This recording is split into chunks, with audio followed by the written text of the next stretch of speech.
Bonjour à tous, c'est PN Théorie.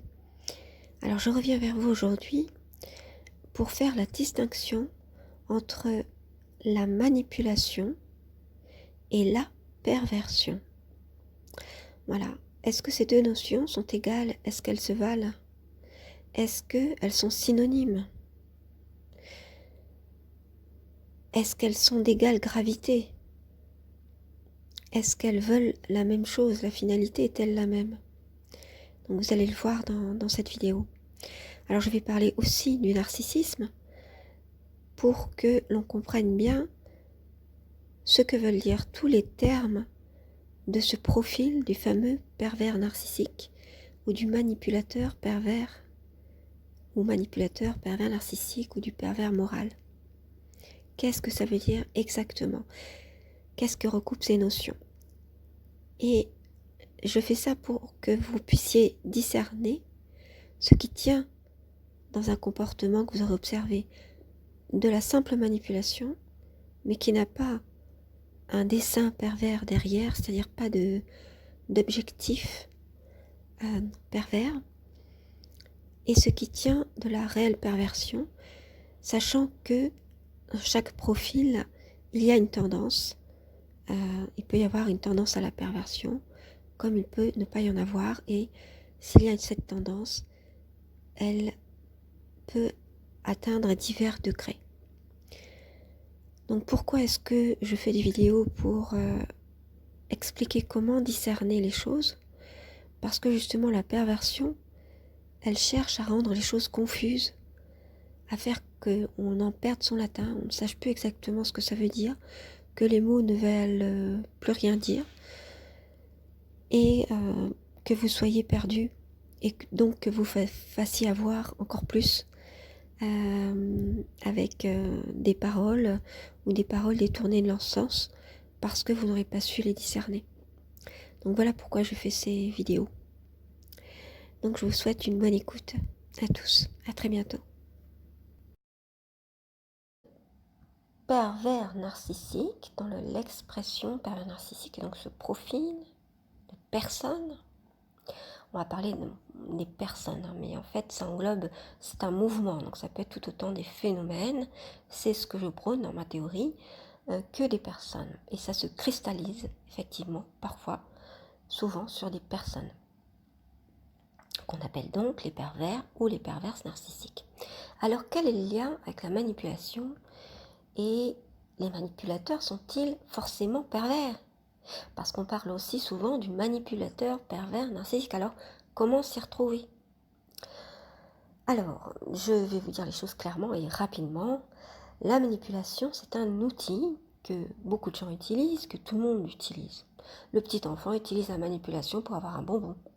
Il va dire « Ah oui, mais j'ai faim. Ah oui, mais j'ai été sage. Ah oui, mais tu veux pas m'acheter le bonbon ?» Et il arrive finalement, par exemple, admettons, que vous, en tant que parent, vous lui achetiez son bonbon. Finalement, si vous regardez la situation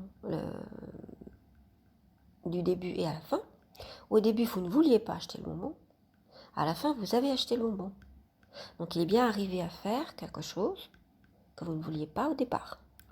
Ça s'appelle de la manipulation. Alors, peut-être que vous l'aviez fait avec, complaisance, que vous saviez au départ qu'il allait vouloir ce bonbon, etc. Bon, peu importe, on laisse tout ça de côté, on regarde le phénomène en lui-même. Donc c'est un outil qui est utilisé par les petits comme les grands, par tout le monde, mais à des degrés divers de gravité. Alors qu'est-ce que c'est que les degrés de gravité? Voyez bien que l'histoire du bonbon, on vous a fait acheter un bonbon, ça n'a pas l'air si grave en soi. Après, si quelqu'un par contre vous persuade de tuer quelqu'un d'autre, là c'est effectivement plus grave. Donc c'est un outil, la manipulation, que peut utiliser tout le monde, donc pas forcément des pervers. Donc vous voyez que en fait, les manipulateurs ne sont pas forcément des pervers, puisque vous pouvez aussi utiliser la manipulation à des degrés divers, et puis peut-être pour des bonnes causes aussi, parfois, en manipulant, c'est-à-dire en essayant de convaincre quelqu'un par différentes choses. Ça peut être le chantage affectif, oh mais sinon t'as toujours été gentil avec moi ou gentil avec moi, des choses comme ça, vous voyez, bon, il y a des choses qui sont pas si graves et qui font partie du jeu amoureux ou du jeu familial ou du jeu entre enfants ou entre amis ou de la plaisanterie, vous voyez, il y a des choses qui renforcent les liens. Et puis il y a de la manipulation beaucoup plus grave parce que là, ça tient plutôt de l'influence, cette sorte de manipulation, de l'influence entre les personnes et qui peut aussi être constructif d'un lien. Mais la vraie manipulation, c'est-à-dire la manipulation la plus nocive, c'est lorsque vous n'êtes pas au courant du tout que vous vous faites manipuler, vous pensez l'autre complètement sincère, vous croyez tout ce qu'il vous dit et il arrive à vous mettre sous emprise, sous son emprise, c'est-à-dire sous une influence exclusive. Et du coup, vous voyez le monde comme à travers le filtre, le prisme de ce qu'il vous en dit. Et donc, vous ne voyez plus la réalité telle qu'elle est, mais telle que lui vous la présente.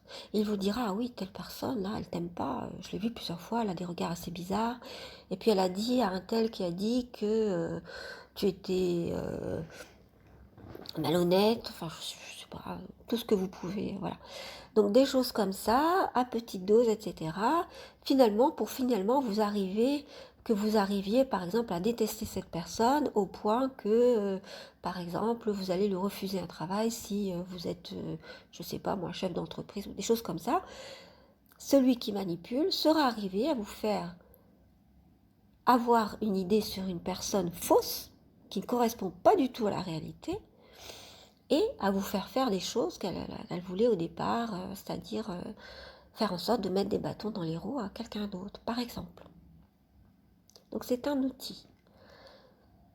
Mais un pervers, il utilise cet outil, c'est pour ça qu'on dit souvent manipulateur pervers, il n'est pas obligé d'utiliser cet outil, il peut en utiliser d'autres, mais généralement il utilise, c'est un outil de prédilection. Voilà, il utilise beaucoup la manipulation, mais il va utiliser d'autres choses aussi, des phénomènes de rhétorique, comme on dit, c'est-à-dire des choses en rapport avec le langage, avec la perception, un peu comme un illusionniste, un magicien, vous voyez, c'est-à-dire qu'il va créer chez vous des illusions d'optique, vous avez l'impression d'avoir vu ou d'avoir perçu telle chose comme la réalité, alors que ça ne l'était pas. Donc il va utiliser le langage, les représentations, trouver vos failles, la généralisation, tout un tas de biais que j'expliquerai dans une autre vidéo. Mais il n'est pas obligé d'utiliser que la manipulation et ça ne va pas forcément ensemble. Vous voyez, c'est un outil, la manipulation. Et la perversion, qu'est-ce que c'est? Parce qu'on parle de perversion et de perversité. Qu'est-ce que c'est déjà et qu'est-ce que ça veut dire être pervers? Donc déjà la différence entre la perversité et la perversion, ça tient du fait que la perversité, comme tout ce qui se termine en IT, qui a un suffixe en IT, ça fait partie des concepts. Par exemple, la liberté, ou en IT ou en T, pardon. La liberté, la vérité, la fraternité.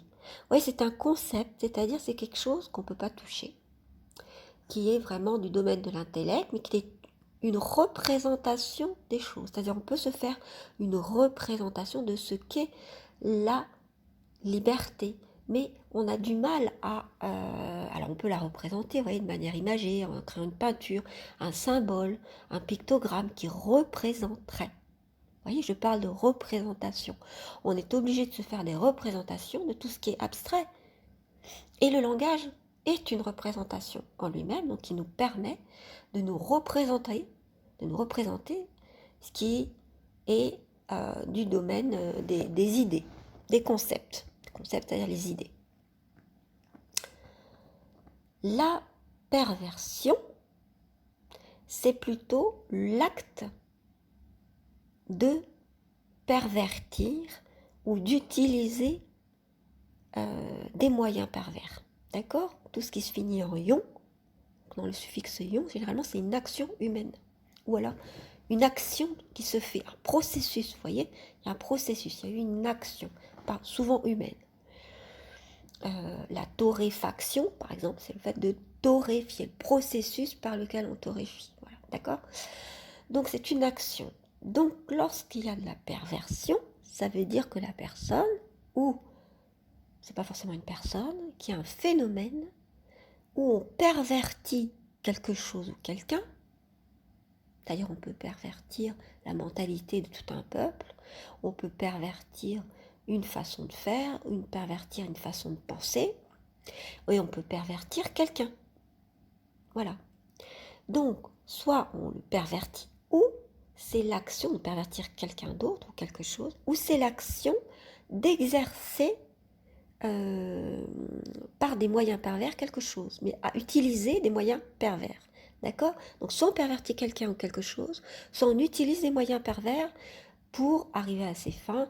Donc, quelle est la fin de la perversion? C'est-à-dire, quelle est la finalité? C'est le but, d'accord? L'objectif de la perversion, eh bien, c'est de faire du mal à l'autre. Ça peut être de ruiner sa popularité, l'image qu'il a par rapport aux autres. Ça peut être de détruire la confiance que les autres ont en lui, de détruire ses liens familiaux. La perversion, la perversion, c'est vraiment quelque chose qui détruit les liens, nous dira Camier. Détruit les liens, entre les personnes, les liens entre les choses aussi. C'est-à-dire ce qui fait qu'on n'arrive plus à penser.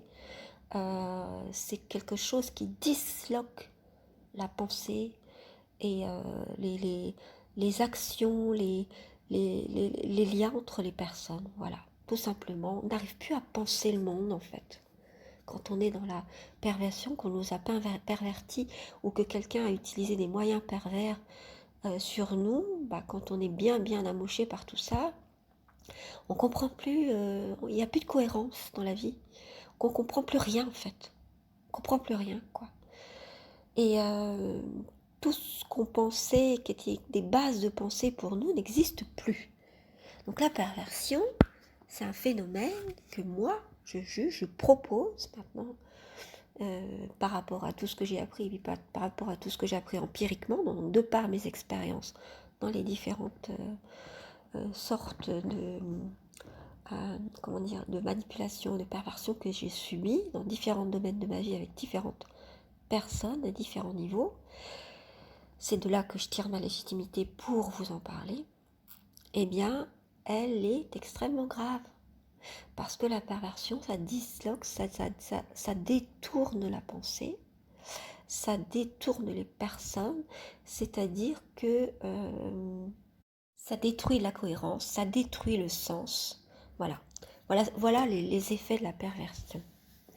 Alors, je le disais tout à l'heure, la perversion, c'est c'est le fait de vouloir faire du mal à quelqu'un de diverses manières, ou le détruire physiquement carrément, ou détruire, aller même au-delà, c'est-à-dire détruire même sa réputation, même une fois qu'il est mort, vous voyez, ça va jusque-là, quoi, la perversion, parce qu'elle se joue de la vie, de la mort, la perversion. Alors là, je parlerai plutôt du concept alors de la perversité.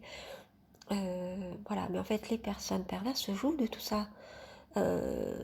C'est pas très grave, sa personne est morte, ils peuvent encore lui faire du mal en écrasant sa réputation, par exemple. Vous voyez? Dans la perversion, c'est ça. Ça joue avec la souffrance, avec les conflits et beaucoup avec la confusion et le désordre. Ce dont je vous parlais tout à l'heure en parlant de la dislocation de la pensée, du détournement de l'attention, du détournement de la pensée, du détournement de la compréhension et du chaos en fait. Du chaos, la perversion, la personne perverse qu'elle désire quand elle font des actes de perversion. Quand on dit il y a quand même de la perversion dans tel acte, c'est vouloir justement le chaos, la confusion, l'ambiguïté, qu'il n'y ait une absence de discernement chez les personnes, c'est-à-dire je vais vous enlever tout discernement, toute compréhension, tout ce que vous croyez vrai, et elle vous fait mélanger le vrai et le faux. Du coup, vous ne savez plus ce qui est vrai, ce qui est faux, ce qui est bien, ce qui est mal. La perversion, ça vous fait croire que que le bien c'est la même chose que le mal en fait. Donc c'est pas très grave si vous faites du mal parce que c'est pareil, en fait c'est relatif, hein, c'est une question de point de vue quoi en gros. La perversion au fond du fond du fond, la perversité pardon, c'est ça. Voilà ce que c'est que la perversion. Et voilà pourquoi le problème majeur, ce n'est pas tant la manipulation dans le monde actuel, puisque ce n'est qu'un moyen parmi d'autres, il y a plusieurs niveaux, mais c'est parce que euh, c'est la fin de cette manipulation, c'est-à-dire l'objectif de cette manipulation qui est important. Et donc, c'est la perversion qui est le plus grave, en fait.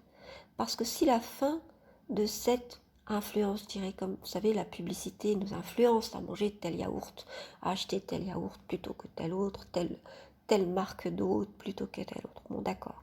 Mais on est conscient que c'est une influence. On sait très bien que si on décide de ne pas regarder la publicité, par exemple, s'il n'y avait que ce média qui était la télévision, s'il n'existait pas d'autre, eh bien, s'il n'en existait pas d'autre, eh bien, on sait très bien qu'il y a cette influence. On a le choix, même si on est influencé inconsciemment par des moyens, etc., parce que ça joue sur les représentations, d'accord. Mais c'est du domaine de l'influence. On parle vraiment de manipulation quand on fait quelque chose finalement qu'on ne voulait pas au départ, qu'on ne voulait surtout pas. Voilà. Donc là, on est dans la manipulation et il y a plusieurs degrés de gravité. Donc ce qui me semble le plus grave dans ce monde, c'est la perversion. Ça n'est pas de la manipulation. Alors ensuite, il y a aussi, donc je parlais de la souffrance dans la perversion, pardon, je voulais dire aussi que la perversion, c'est aussi aimer avoir du mal soi-même. Il y a un peu de masochisme. Alors, ce que je sais du pervers, c'est qu'il aime autant faire du mal qu'avoir mal lui-même. C'est-à-dire que si on lui fait du mal, il trouvera que c'est de bonne guerre, que c'est normal parce que c'est une loi de la nature, il est dans la loi de l'animalité, il pense que l'être humain, ça n'existe pas. L'être humain, bah, c'est comme un animal, il a des pulsions, voilà, et c'est tout à fait humain d'avoir des pulsions qui sont les pulsions de destruction, etc. Et il joue sur le mot humain, et du coup, il influence toutes les autres personnes autour de lui en disant bah oui, bah c'est humain, hein, j'ai fait du mal, mais c'est humain. Alors, il y a cette confusion, et comme je vous l'ai dit, il joue beaucoup sur la rhétorique. Donc il y a cette confusion dans l'humanité de l'homme, c'est-à-dire penser que l'être humain, euh, il est aussi mauvais. Et que c'est tout à fait normal, c'est humain d'être mauvais, mais c'est pas humain d'être mauvais. Si on est dans dans la vision Maslow, pardon, d'Abraham Maslow, ben, il y a des degrés d'humanité, donc on est toujours en train de s'élever. Le but, c'est de s'élever en humanité, c'est-à-dire de connaître, de devenir de plus en plus humain. Et en parlant d'humain, il veut dire, c'est-à-dire d'être le moins en moins dans ses pulsions, ou de les reconnaître, de les assumer, mais de pouvoir s'épurer en gros, c'est-à-dire devenir meilleur en gros, gagner en humanité, accomplir son humanité. Ce sont les termes exacts qui ont été traduits. Accomplir son humanité. Et donc effectivement, bien sûr que l'être humain a du bon et du mauvais, bien sûr qu'il a des tentations, etc., de bon et de mauvais, mais justement, c'est bien d'aller dans la tendance pour être humain et s'élever en humanité, d'aller dans la tendance de tendre vers plus d'humanité, c'est-à-dire l'humanité de l'homme, c'est-à-dire ce qui fait qu'on serait plus humain, d'aller dans cette quête de l'humanité, aller rechercher ce que c'est qu'être un être humain, et ça n'est pas être juste dans les pulsions animales, puisque les animaux, on le sait, sont beaucoup dans les pulsions, dans les instincts. Donc en gros, la personne perverse veut nous faire croire que nous sommes des animaux en gros, et que c'est tout à fait naturel, c'est-à-dire c'est pardonnable quand on a des tendances mauvaises, et elle va faire passer ces tendances perverses pour de simples choses qui peuvent être excusées et qui sont finalement humaines. On va dire aussi c'est pas méchant, je suis un être humain, donc voilà. Donc pour nous faire excuser et puis jouer sur notre nature empathique, etc. Donc voilà ce que c'est que la perversion. Donc elle utilise la manipulation. Donc on peut voir comment s'articule la perversion et la manipulation. Donc après, je voulais parler quand même rapidement du narcissisme. Alors le narcissisme à l'époque actuelle, donc il y a eu l'individualisme qui a fait que dans les sociétés en tout cas individualistes, comme on dit justement, donc les sociétés industrielles, enfin qui étaient moins traditionnelles, disons, effectivement, il y a eu cet esprit individualiste qui s'est développé. Ce serait trop long d'expliquer, là je voulais faire quelque chose de court. Et puis, on est allé au bout de l'individualisme, puisqu'on est même maintenant sur quelque chose qui s'est transformé en nature. L'individualisme, on est passé au narcissisme, c'est-à-dire au fait de s'adorer soi-même, de s'aimer soi-même, mais pas aimer son soi, aimer son ego, aimer son image. Donc c'est pour ça que vous pouvez voir une des représentations du narcissisme, c'est les selfies que l'on fait tous pour se prendre en photo. Alors qu'auparavant, on est pris en photo généralement par quelqu'un d'autre. Donc là, on est dans le narcissisme. Moi, je fais ça. Et puis, c'est complètement valorisé par la société.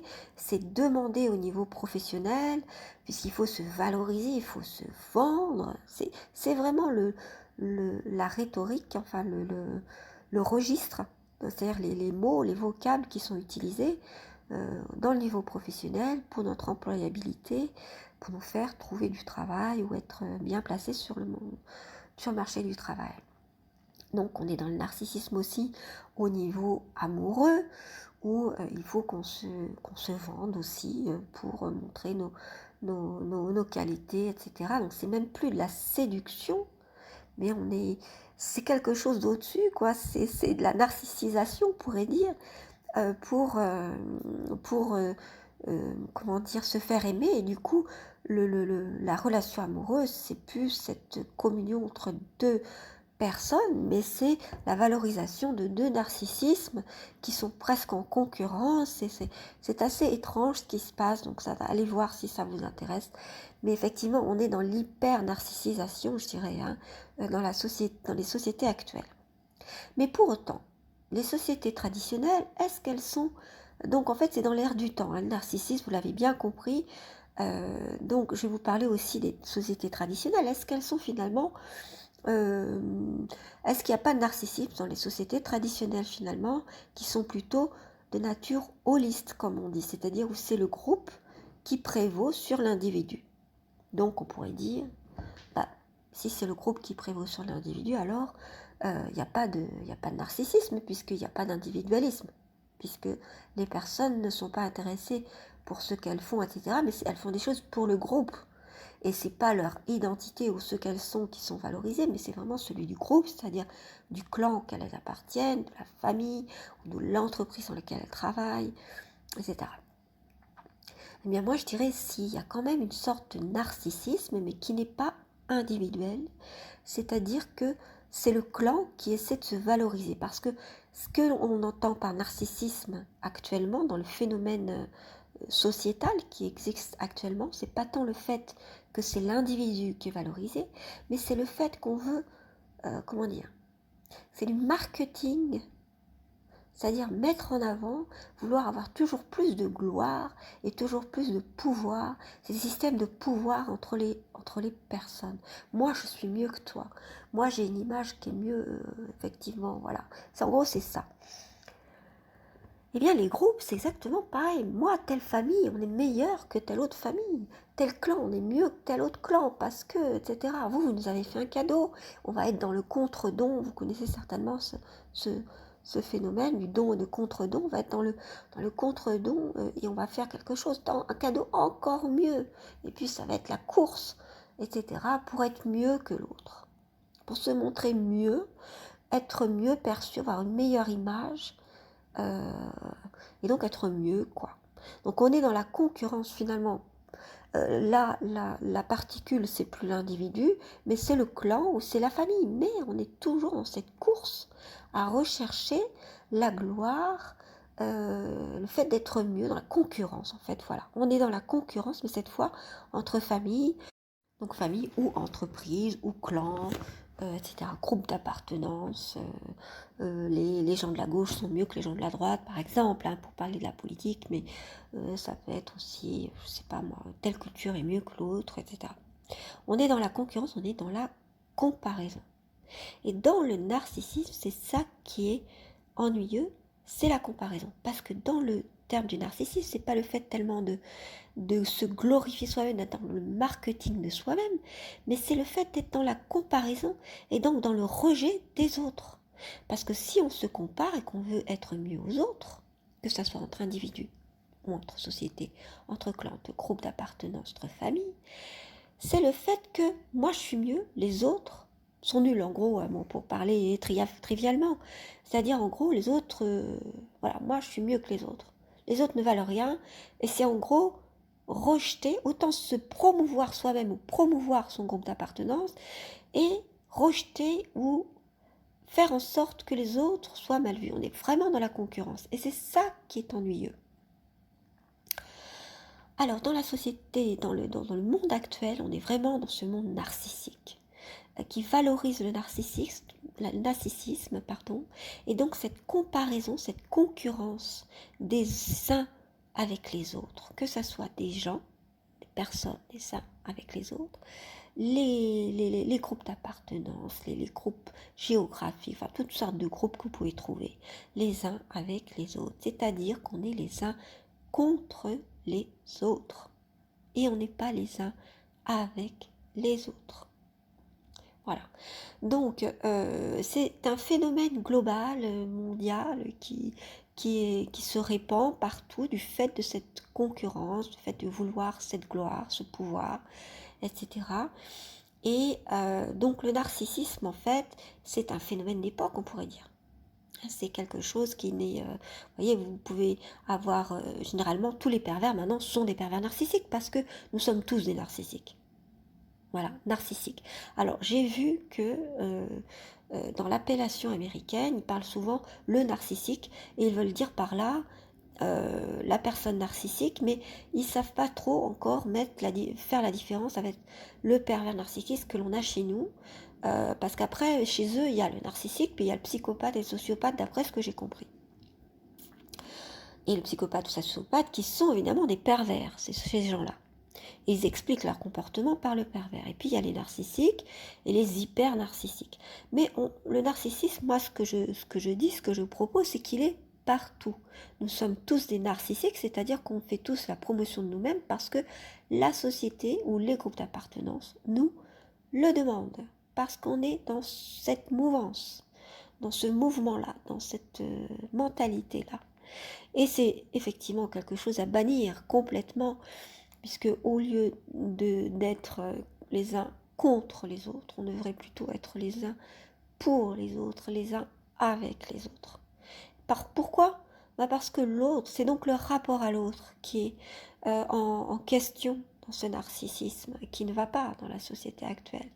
Ce devrait être un rapport à l'autre complètement d'apprentissage, d'enrichissement, parce qu'on apprend les uns des autres, parce qu'on est qui on est, parce qu'il y a des autres, et on apprend qui l'on est par rapport aux autres. C'est donc un rapport, et donc ce rapport, il doit au contraire non pas être dans une concurrence, mais dans une bienveillance et dans un apprentissage et dans une, c'est une co-construction. On construit tous le monde de demain. C'est pas du tout idéaliste ce que je dis. Tout ça peut très bien se transformer si plusieurs personnes, si tout le monde en prend conscience, puisque ce mouvement du narcissisme, il est arrivé avec les années parce qu'il y a eu différentes impostures intellectuelles, et puis il y a eu différentes choses qui n'étaient pas forcément des impostures, mais qui ont fait que on en est arrivé là. C'est-à-dire qu'il y a des effets mécaniques et puis des effets qui ont été voulus. On en est arrivé dans ce monde narcissique. Donc on pourrait très bien pu partir dans une autre mouvance, et donc tout change tout le temps, à tout moment. Donc ça n'est pas du tout utopique de vouloir un monde qui n'est pas narcissique, mais qui est au contraire altruiste, et qui est, oui, je ne trouve pas les mots, mais ce serait ça, c'est-à-dire l'autre est un frère, l'autre est un autre moi-même, ou bien moi-même je suis comme l'autre. Voilà, en fait, c'est tout notre rapport à l'autre qui est à voir. C'est le but de ma théorie, justement. Et voilà ce que je voulais dire. Donc, je suis allée un petit peu plus loin pour vous expliquer le narcissisme. Mais j'espère que maintenant, tout est bien clair. Comment les choses s'articulent entre ce narcissisme qui est partout, dans toutes les sociétés, cette mouvance, et puis la perversion, qui est aussi quelque chose qui veut absolument le mal et qui veut absolument nous faire confondre le bien et le mal. Alors, ils sont effectivement la perversion et utilisent plein de choses comme justement l'ignorance. C'est très intéressant pour elles que les personnes ne sachent pas discerner, que les personnes restent ignorantes, qu'elles soient complètement dans un monde de divertissement au lieu d'apprendre. C'est justement, c'est super pour la perversion parce que c'est génial, parce que ça permet justement de pouvoir exercer la perversion sans que les personnes ne s'en rendent compte ou qu'elles ne sachent pas comment s'en défendre, qu'elles ne sachent pas qu'elles sont dans la perversion ou qu'elles ont été perverties, mais qu'elles se disent tout simplement humaines et donc d'avoir perverti, on va dire, l'humanité et le sens même de l'humain et même la quête de l'humanité. Et puis il y a la manipulation qui est un des moyens, comme d'autres, comme la généralisation, comme l'inversion, comme bon, tout un tas d'autres moyens que je vous expliquerai, mais qui, eux, sont des moyens qui évoluent en fonction des sociétés, en fonction des époques, parce que plus on se rend compte et plus il y a de personnes qui peuvent contrer la manipulation parce qu'ils s'en rendent compte, ils en sont conscients et savent l'identifier, et plus les méthodes de manipulation évoluent pour être de plus en plus dissimulé, se dissimuler et qu'il y ait de plus en plus de confusion. Donc notre rôle à nous tous qui découvrons la manipulation perverse, qui découvrons déjà la manipulation et l'existence de la perversion et qui comprenons que tout ça est dans un contexte de narcissisme, c'est pour ça que ça fonctionne, on peut justement arriver à identifier tous ces phénomènes et à pouvoir les contrer pour justement instaurer d'autres rapports à l'autre qui sont nettement plus humains, mais cette fois dans le sens empathique du terme, dans le vrai sens du terme. Voilà, c'est terminé pour cette émission, j'espère qu'elle vous a plu. Vous pouvez cliquer sur le pouce si c'est le cas, ça me fera très plaisir. Et puis, je vous dis à bientôt pour une prochaine, mais surtout, prenez soin de vous et apprenez à discerner.